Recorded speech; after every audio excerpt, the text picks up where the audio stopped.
जय श्री श्याम। आज हम एक ऐसी कहानी की गहराइयों में उतर रहे हैं जो सिर्फ एक पौराणिक कथा नहीं है ना? ये तो करोड़ों लोगों की आस्था का एक जीवंत केंद्र है।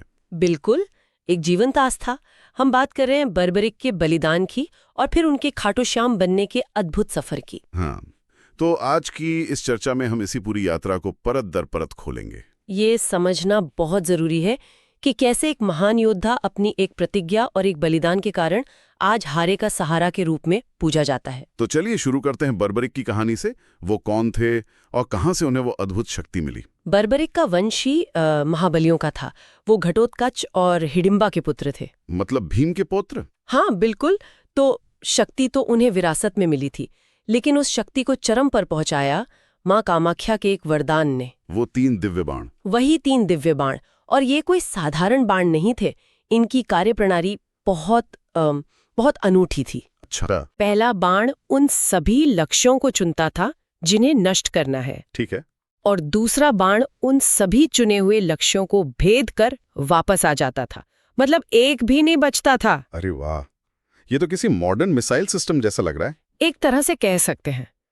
और यहीं पर कहानी का सबसे दिलचस्प मोड़ आता है। उनकी एक प्रतिज्ञा, मैं हमेशा कमजोर का साथ दूंगा। बिल्कुल। उन्होंने अपनी माँ को ये वचन दिया था और सुनने में ये कितना नेक लगता है ना? हाँ, बहुत आदर्शवादी। पर श्री कृष्ण जानते थे कि महाभारत जैसे धर्म युद्ध में ये आदर्शवादी प्रतिज्ञा ही सबसे बड़ी बाधा बन सकती है। एक मिनट, वो कैसे? उस समय तो पांडव ही कमजोर पक्ष थे। हाँ, शुरुआत में तो थे। तो बर्बरिक को तो उनका ही साथ देना चाहिए था। इससे तो धर्म की ही जीत होती। यही तो कृष्ण की दूरदर्शिता थी। वो भविष्य देख रहे थे। मतलब? वो जानते थे कि जैसे ही बर्बरिक अपनी अजय शक्ति के साथ पांडवों की तरफ से लड़ना शुरू करेंगे, पांडव पक्ष शक्तिशाली हो जाएगा। और फिर बर्बरिक अपनी प्रतिज्ञा के अनुसार क्या करते? उन्हें पाला बदलकर कौरवों की तरफ जाना पड़ता, क्योंकि अब वो कमजोर हो जाते। सही पकड़ा। और ये चक्र चलता रहता, कभी इस तरफ कभी उस तरफ, और अंत में दोनों सेनाएं खत्म हो जाती और सिर्फ बर्बरिक बचते। बिल्कुल। युद्ध का जो मूल उद्देश्य था, धर्म की स्थापना, वो तो होता ही नहीं। ये तो मैंने कभी इस नजरिए से सोचा ही नहीं था। तो ये सिर्फ शक्ति की कहानी नहीं, ये विवेक और दूरदर्शिता की भी कहानी है। हाँ, तो इस दुविधा को सुलझाने के लिए कृष्ण एक ब्राह्मण का रूप लेकर बर्बरीक के पास पहुंचे। उनकी परीक्षा लेने के लिए। हाँ, पहले परीक्षा ली। उन्होंने बर्बरीक से एक पीपल के पेड़ के सारे पत्तों को एक ही बाण से भेदने को कहा। और कृष्ण ने एक पत्ता अपने पैर के नीचे छिपा लिया था, है ना? बिल्कुल। जब बाण सारे पत्ते भेद कर कृष्ण के पैर के पास आकर रुक गए, तब बर्बरीक समझ गए कि ये कोई साधारण ब्राह्मण नहीं है। और फिर कृष्ण ने वो मांगा जिसकी कोई कल्पना भी नहीं कर सकता था। उन्होंने दान मांगा और दान में बर्बरीक का शीश मांग लिया। उनका सर। ये तो किसी भी योद्धा के लिए सबसे बड़ी बात है। ये सिर्फ जीवन मांगना नहीं था, ये उनसे उनका युद्ध, उनका अस्तित्व सब कुछ छीन लेना था। और बर्बरिक ने क्या किया? उन्होंने एक पल भी नहीं सोचा, दान देने के लिए तुरंत हामी भर दी। सच में? कोई शर्त नहीं रखी? बस एक इच्छा जताई कि वो अपनी आंखों से महाभारत का पूरा युद्ध देखना चाहते हैं। और कृष्ण ने उनकी ये इच्छा पूरी की। हाँ, उनके शीश को एक ऊंची पहाड़ी पर स्थापित कर दिया गया और उनके इस त्याग को देखकर कृष्ण इतने प्रसन्न हुए कि उन्होंने एक वरदान दिया। वही वरदान जिसने बर्बरिक को श्याम बना दिया। उन्होंने कहा, आज से तुम मेरे नाम श्याम से पूजे जाओगे और कलयुग में जो भी हारे हुए मन से तुम्हारी शरण में आएगा, तुम उसकी हर मनोकामना पूरी करोगे। तो इस तरह महाबली बर्बरिक खाटू के श्याम बाबा बन गए। बिल्कुल। लेकिन युद्ध खत्म होने के बाद क्या हुआ? वो शीश तो वहीं पहाड़ी पर रह गया। मंदिर की कहानी तो बहुत बाद में शुरू होती है। हाँ, सदियां बीत गए, युग बदल गए।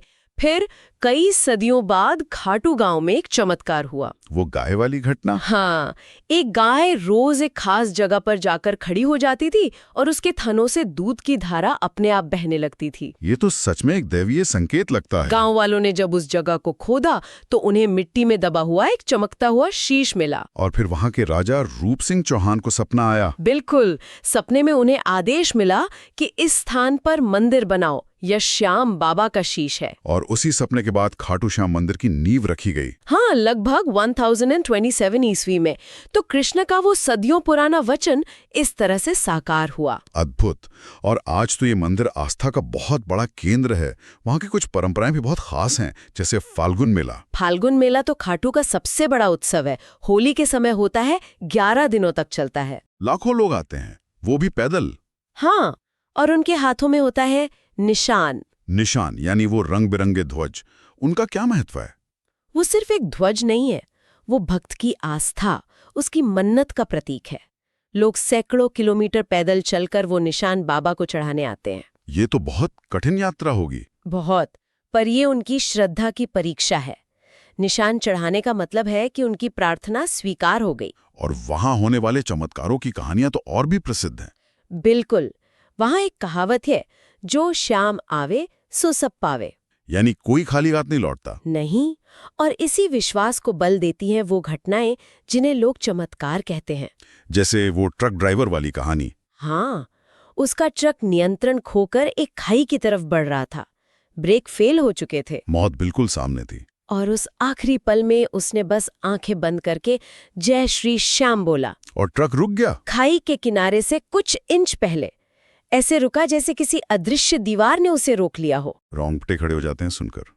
और वो दूसरी कहानी भी है, एक माँ की जिसकी बच्ची मेले की भीड़ में खो गई थी। ये तो किसी भी माता पिता के लिए सबसे डरावना सपना है। वो रो रो कर बाबा से प्रार्थना कर रही थी। तभी एक अनजान आदमी बच्ची को लेकर आया। और उसने क्या कहा? उसने कहा, एक सफेद कपड़े वाले बाबा ने मुझे ये बच्ची दी और कहा कि इसकी माँ परेशान हो रही है। पर वहां वैसा कोई बाबा था ही नहीं। कोई नहीं था। लोग मानते हैं कि स्वयं श्याम बाबा ने ही आकर मदद की। और वो कैंसर के मरीज वाली घटना, वो तो विज्ञान को भी चुनौती देती है। हाँ, वो व्यक्ति कैंसर की अंतिम अवस्था में था।